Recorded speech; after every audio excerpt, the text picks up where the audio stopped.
And welcome back. We are at the Nutter Center for a live brought to you by Wright Credit Union. I'm Larry Hansgen, host of Miami Valley's Morning News on AM 1290 and 95.7 FM. News Talk Radio, WHIO. We're pleased to be joined once again by your consumer warrior, Clark Howard. If you were listening in the last half hour, we touched upon a lot of different issues brought up by the folks who are here tonight who've submitted questions online, and we'll be getting some more of their questions later on. And I'm sure a lot of what we've talked about resonates with all of you out there listening tonight, both here and wherever you might be in the Miami Valley. We've talked about issues concerning gas prices and negative savings rates, mortgage rates, retirement, I mean, all kinds of issues. Nothing that is beyond Clark's wherewithal. Except that legal question.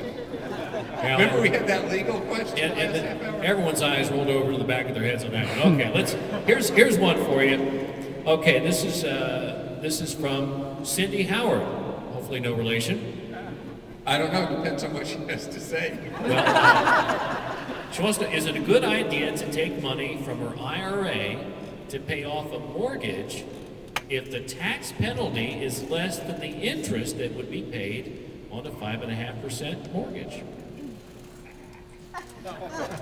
No. Don't hold back. No, do not liquidate your IRA money to pay off a mortgage. First of all, 5.5% is a great deal.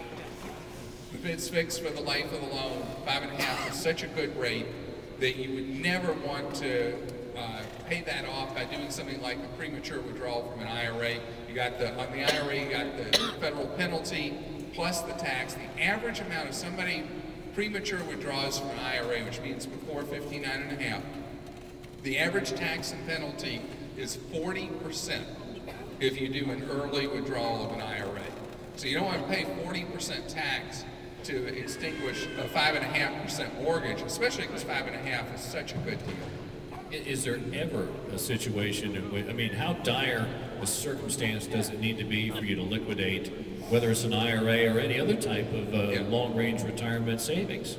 You know, I had a question about that recently where someone said, what am I supposed to do? I have this IRA, I haven't touched it because you tell me not to. I don't have enough money to buy food for my 2 kids. What do you want me to do? And she was saying it with real angst and real anger at me. And I said, well, if you take this money from your IRA, you're going to owe the tax, you're going to be able to buy food now, but what do you do next month or a month after that once you've used up that money and you don't have money to buy your kids food and you don't have the IRA anymore? I mean, there are circumstances that are very, very difficult, and there is no easy answer. I mean, I said to her, I can't tell you not to liquidate your IRA so your kids won't eat. You know, I said, I can't, it's not my place to tell you that.